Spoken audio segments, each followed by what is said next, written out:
కూడా పేరు పేరున హృదయపూర్వకంగా ధన్యవాదాలు. సరే, ఏ పరిస్థితుల్లో ఎన్నిక వచ్చిందో మీకు తెలుసు. పెద్దలు మాగంటి గోపి గారు 3 సార్లు మీకు శాసనసభ్యుడిగా మీ ఆశీర్వాదంతో గెలిచి ఉన్నారు.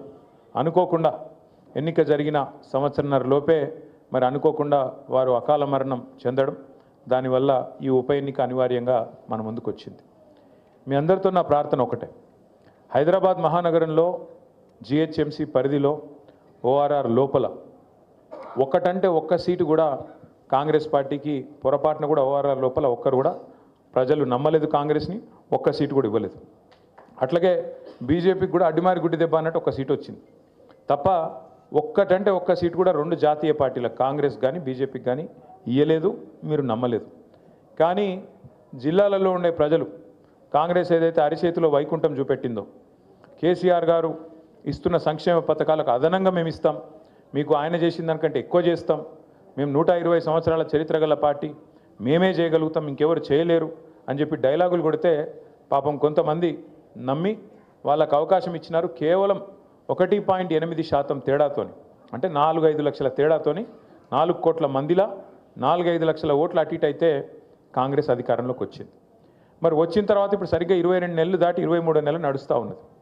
23 నెలల్లో కాంగ్రెస్ ప్రభుత్వం ఏం చేసింది హైదరాబాద్లో కానీ బయట తెలంగాణలోని జిల్లాల్లో కానీ అని ఆలోచించుకుంటే నాకంటే బాగా మీకే అర్థమవుతుంది.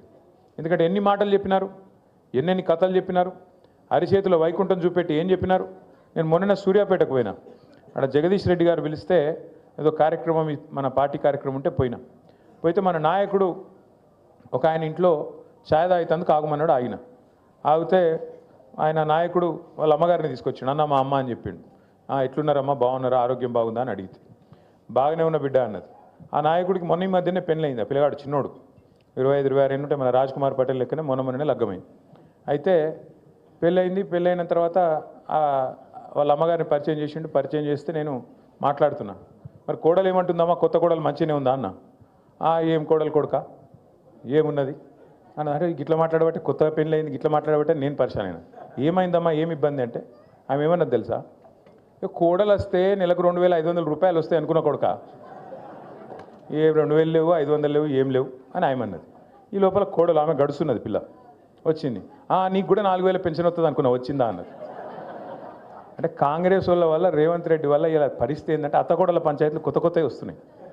2,500 వస్తాయని అత్తగారు అనుకున్నది, కోడల పిల్ల 2,500 తెస్తుందని అత్తమ్మ ఆశపడ్డది. అత్తమ్మకు 4,000 వస్తాయని చెప్పి వాళ్ళు అనుకున్నారు. అత్తగారు వాళ్ళు ఏమనుకున్నారు, తులం బంగారం వస్తుందని అత్తగారు వాళ్ళు కూడా అనుకున్నారు.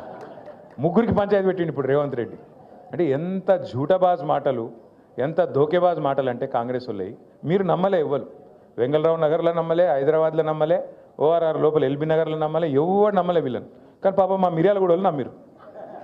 మా భాస్కర్ అన్న కూడా కొట్టిరు. ఆయన భాస్కర్ అన్న చాలా మంచోడు, ఆయన సొంత పైసలు ఖర్చు పెట్టుకొని ప్రజలకు సేవ చేసే మనిషి ఆయన. పాపం ఆయనని ఎందుకు ఓడగొట్టిరు. ఎందుకు ఓడగొట్టిరంటే వాళ్ళకి పాపం ఇలా అర్థం లేదు, తాత్పర్యం లేదు, మోసపోయి నిన్ననే చూసిన వార్తనే నాకు చాలా ఆశ్చర్యం అనిపించింది. రాష్ట్రం అంతటా ఇలా యూరియా కోసం లైన్లు కనబడుతున్నాయా, మీరు చూస్తుర్రా? అంటే మీరందరూ ఎవరు వ్యవసాయం చేసే వాళ్ళు లేరు, కానీ వ్యవసాయ కుటుంబంకి వెళ్ళి వచ్చిన వాళ్ళు ఉంటారు కదా. మొత్తం రాష్ట్రంలో ఎక్కడ చూసినా ఎన్నికలకు ముందేమో హామీల జాతర, ఇవాళ ఎక్కడ చూసినా చెప్పుల జాతర ఉన్నది. దేనికి? యూరియా బస్తాల కోసం. మరి 10 ఏళ్ళు లేనిది ఇప్పుడేమైందిరా అయ్యా అని తెలుసుకుంటే మాకు స్పష్టమైన సమాచారం వచ్చింది. మొత్తం కాంగ్రెస్ వాళ్ళే యూరియా కూడా బుక్కుతున్నారు, డైవర్ట్ చేస్తున్నారు, బ్లాక్ మార్కెట్లో అమ్ముకుంటున్నారని సమాచారం వచ్చింది. నేను నిన్నగాక మొన్న గద్వాలలో చెప్పిన, నేను కాంగ్రెస్ వాళ్ళే యూరియా మొత్తం డైవర్ట్ చేస్తున్నారు, కాంగ్రెస్ వాళ్ళే యూరియాని బ్లాక్ మార్కెట్లో దందా చేస్తున్నారు, రైతులకు అందకుండా చేస్తున్నారు అని చెప్తే నన్ను నిన్న వాడు కాంగ్రెస్ వాడు తిట్టిండు. యూరియా అని అంటావా నువ్వు, అట్లా ఇట్లా డామ్ డుసుకొని తిట్టిండు. ఇప్పుడు పొద్దున వార్త చూస్తే ఇక వీళ్ళ మిర్యాల కూడా ఎమ్మెల్యే కొత్తగా గెలిచిన కాంగ్రెస్ ఆయన ఉన్నాడు కదా, ఆయన గన్మ్యాన్ ఒక లారీ యూరియా తీసుకుపోయిండట. ఆయన గన్మెన్. మరి గన్మెనే లారీ యూరియా తీసుకపోతే ఎమ్మెల్యే ఎంత ఎత్తుకపోవాలి? ఇక మరి మీరు ఒక లారీ లోడ్ గన్మెన్ ఎత్తుకపోతే ఎమ్మెల్యే సాబ్ కనీసం ఒక గోదామని ఎత్తుకపోవన్నా వద్దా? ఇజ్జత్కా సవాల్. గట్లున్నది కాంగ్రెస్ వాళ్ళ కథ. ఆఖరికి యూరియా కూడా బుక్తారే, నాకు అర్థం కాదు. అది కూడా తింటారా? రైతుల నోటికాడి ముద్ద గసొంటోళ్ళు కాంగ్రెస్ వాళ్ళు. ఇక వాళ్ళు చెప్పిన అబద్ధాలు ఇని ఇప్పుడు వస్తారు మళ్ళీ గంగలరావు నగర్కి, తుమ్మల నాగేశ్వరరావు వస్తారు, పెద్ద మనిషి మంత్రి కాబట్టి ఆయన కొద్దిగా వజూదు ఉంటుంది, ఏమని చెప్తే మన వజన్ ఉంటుందేమో అని మనం అనుకుంటాం. వచ్చి చెప్తాడు, అమ్మ మీకు తులం బంగారం ఇస్తా అంటాడు. ఈరోజు నేను చెప్తున్నా రాసి పెట్టుకొని తులం బంగారం కాదు, వీళ్ళు మీ మెడల పుస్తలతాడు గుంజుకోకపోతే వాళ్ళే గొప్పోళ్ళు. పచ్చి లంగాలు కాంగ్రెస్ వాళ్ళు. తులం బంగారం కాదు, తులం ఇనిమియరు. మీ మెడల పుస్తలతాడు కూడా జాగ్రత్తగా పెట్టుకోరాలి వచ్చినప్పుడు, ఎందుకంటే మంచోళ్ళు అయితే కాదు. ఇంకెన్ని మాటలు చెప్పారు మీకు? 4000 పెన్షన్ ఇస్తాం, 2000 కాదు 4000. కేసీఆర్ ముసలమ్మకి ఇస్తున్నాడు, లేకపోతే ముసలాయికి ఇస్తున్నాడు, మేము ఇద్దరికి ఇస్తాం, ఇద్దరు కంపల్సరీ ఇస్తామన్నారు. వచ్చినాయా మరి 4